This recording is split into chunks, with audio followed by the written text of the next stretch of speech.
যারা তাদের প্রিয় মানুষ, স্ত্রী, পুত্র, কন্যা, পিতা মাতার সঙ্গে, পরিবার পরিজনের সঙ্গে সময় দিতে পারেন না। একটা আতঙ্ক, একটা ভয়, ভীষণ রকম একটা আতঙ্ক, ভীষণ রকম একটা ভয়ের মধ্য দিয়ে তাদের জীবন গত 17 বছর অতিবাহিত হয়েছে।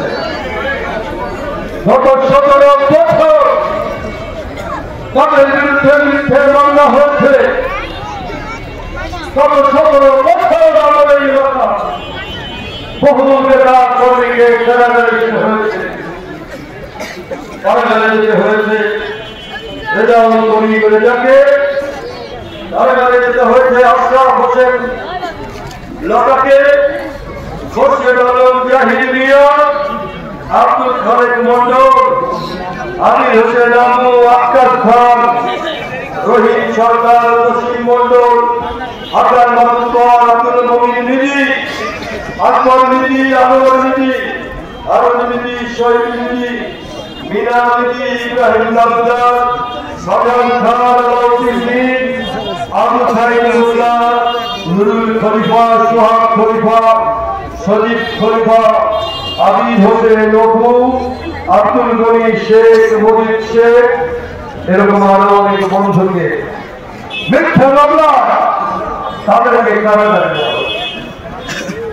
সম্পূর্ণ ভুয়া এবং মিথ্যা মামলায় এই অঞ্চলের নেতা কর্মীকে গ্রেফতার করেছে পুলিশ। এইখানে যারা আওয়ামী লীগ করে তাদের সুপারিশে, এইখানে যারা আওয়ামী লীগের মস্তানি করছে, এইখানে যারা দীর্ঘদিন আওয়ামী লীগের সাপোর্ট দেখিয়েছে, আমাদের এই বন্ধুরা কারাগারে গেছে। তাদের সুপারিশে এই এলাকার শত শত নেতা কর্মীকে মিথ্যে মামলায় তাদের দিন রাত কাটাতে হচ্ছে। তাদের সুপারিশে আমাদের বহু নেতা কর্মীর জীবন ধ্বংসের মধ্যে চলে গেছে। আজীবনে যারা প্রবাসী ছিল তারা বাড়িতে আসতে পারে না।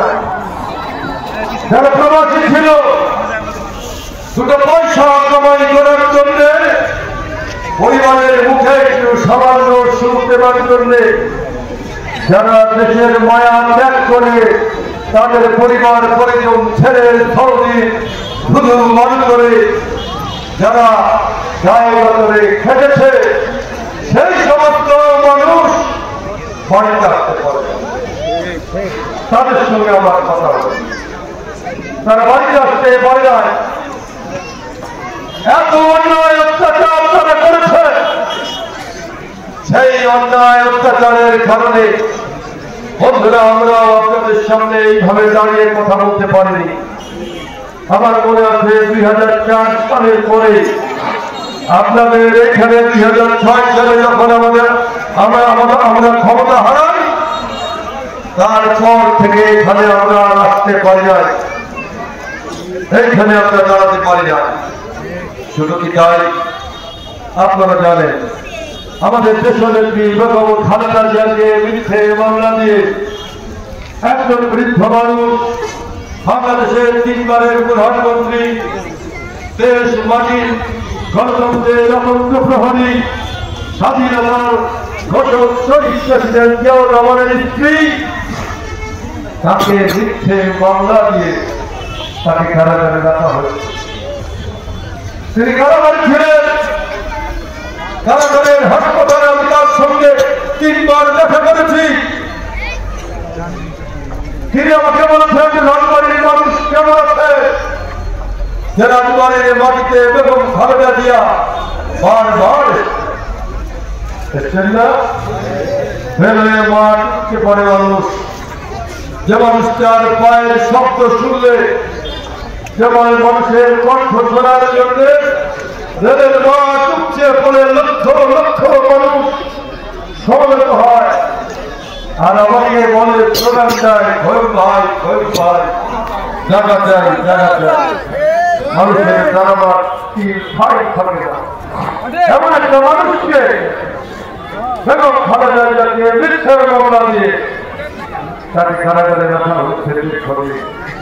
তার অসুখ হয়েছে, তিনি অসুস্থ হয়েছে, তাকে বিদেশে পর্যন্ত চিকিৎসার জন্য ছেড়ে দেওয়া হয়। শুধু কি তাই, আমাদের নেতা তারেক রহমান যিনি আগামী দিনে প্রধানমন্ত্রী হবেন, তাকে মিথ্যে মামলা দিয়ে মিথ্যে দণ্ড দিয়ে বাংলাদেশ থেকে বহু দূরে সাতসাগর নদী পরে তাকে থাকতে বাধ্য করা হয়েছে। কি অবস্থা হয়েছে এই আলিপুরের মতো, এই রাজবাড়ির মতো আপনারা সবাই জানেন। আপনারা জানেন 2014 সালে আমরা নির্বাচন করতে পারি নাই। আওয়ামী লীগ এমন সমস্ত নিয়ম কানুন তৈরি করল, কেয়ারটেকার গভর্নমেন্ট ছিল, তত্ত্বাবধায়ক সরকার। শেখ হাসিনা এই তত্ত্বাবধায়ক সরকারের দাবি করেছিলেন, বেগম খালেদা জিয়া সেটা মেনেছিলেন যে ঠিক আছে তত্ত্বাবধায়ক সরকার একটা রেফারেন্ড মতো এইখানে একটা নির্বাচন অনুষ্ঠিত করুন। সেই তত্ত্বাবধায়ক সরকার, তার অধীনে 2001 সালে আমরা নির্বাচন করেছি। সেই তত্ত্বাবধায়ক সরকারের অধীনে 2008 সালে নির্বাচন হয়েছে। শেখ হাসিনা ক্ষমতায় এসে সেই তত্ত্বাবধায়ক সরকার বাতিল করে দিলেন। বাতিল করে দিয়ে তিনি 2014 সালে আইন কানুন জারি করলেন। 2014 সালে আমরা নির্বাচন করতে পারি না। 2018 সালের নির্বাচন যখন এলো, আমরা আমাদের নেতাদের বললাম আমরা নির্বাচনে যাই। বেগম খালেদা জিয়া তারেক রহমান বলল পরীক্ষা করে দেখতে পারেন নির্বাচন শেখ হাসিনা সুষ্ঠু দেবেন। বিএনপির সম্মানিত নেতৃবৃন্দ, বিভিন্ন অঙ্গ সংগঠনের নেতৃবৃন্দ, আজকের এই এই এলাকার ভাই এবং বোনেরা,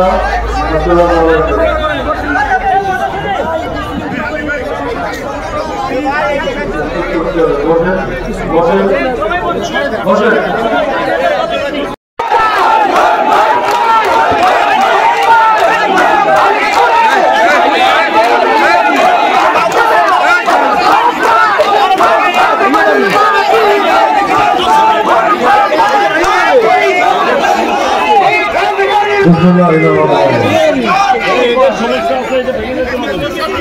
সভাপতি, আপনাদের এলাকার প্রিয় নেতা, সবাইকে নামতে বলতেছে, আমরা উপস্থিত হচ্ছি। আমি যেখানে বাস করি, যেখানে আমার বাসা, যেখানে আমি দিন রাত কাটাই, আমার সেই বাড়ি থেকে কাছে, আমার বাড়ি থেকে যেন এক নিঃশ্বাসে চলে আসা যায় এই অঞ্চলে। হচ্ছে আলিপুর ইউনিয়ন। সেই আলিপুর ইউনিয়নে বহুদিন আমরা আসিনি। সেই আলিপুর ইউনিয়নে বহুকাল আমরা আপনাদের সামনে দাঁড়িয়ে কথা বলতে পারি না।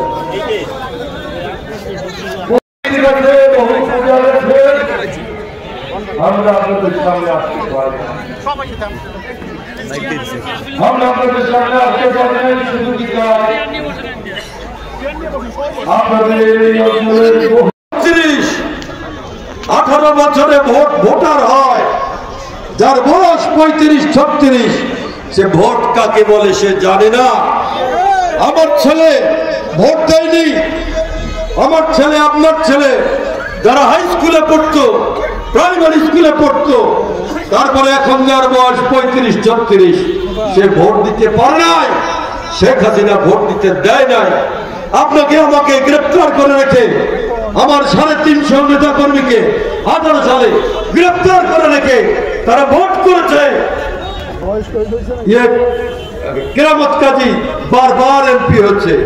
2001 সালে কেরামত কাজী, 2001 সালে একটা ফেয়ার নির্বাচন হয়েছিল, আমার পাল্লায় পড়ছিল নাকি? সেই পাল্লায় পড়ে কেরামত কাজী জিততে পারে নাই। বিএনপিকে সেদিন বাদ ডাকতে হয়েছিল, কিন্তু জোর করে তারা ভোট নিয়েছে। জোর করে ভোট নিয়ে তারা এই এলাকায় সন্ত্রাসের রাজত্ব তৈরি করেছে। এই ছাত্রলীগের ছেলে পেলে আপনাদের এই এলাকার চেয়ারম্যান ছিল, তিনি যুবলীগের সভাপতি, আমি তাকে স্নেহ করতাম।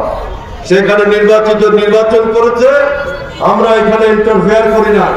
আমার কাছে বারবার গেছে, সেই যুবলীগের নেতৃত্বে আমার বাড়িতে হামলা করা হয়েছে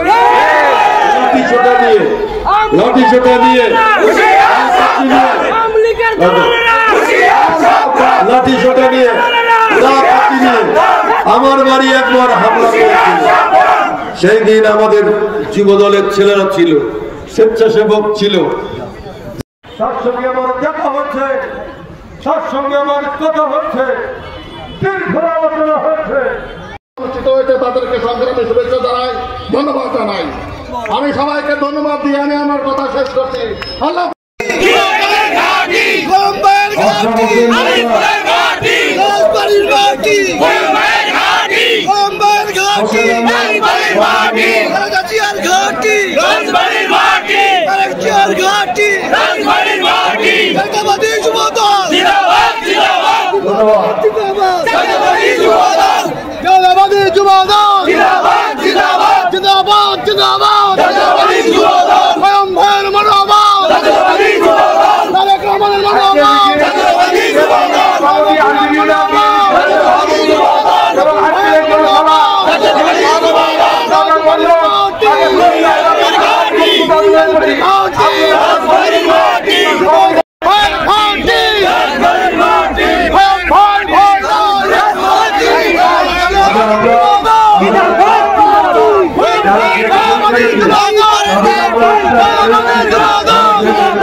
অপেক্ষা করছেন এই অঞ্চলের মা মাটিয়ার মানুষের বন্ধু, বর্তমানের মানুষের আসল আলো।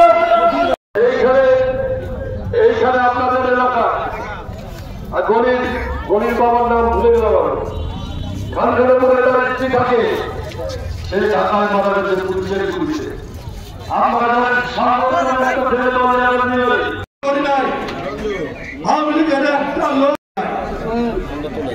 এই আলিপুরের কোন আওয়ামী লীগের নেতা বলতে পারবে না যে আমরা তাদের অসম্মান করেছি।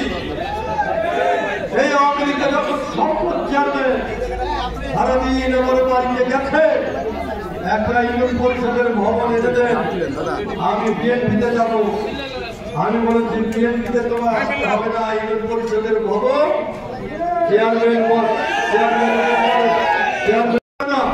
কেউ বলতে পারবে না। তাদেরকে সংগ্রামে শুভেচ্ছা জানাই, ধন্যবাদ জানাই। আমি সবাইকে ধন্যবাদ দিয়ে আমি আমার কথা শেষ করছি।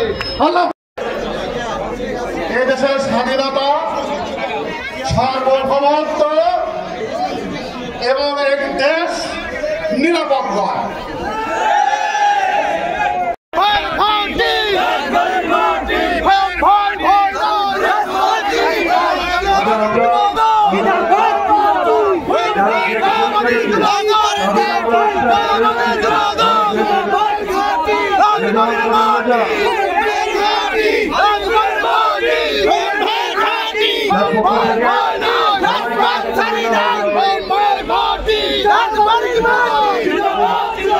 সবার হাতে আপনারা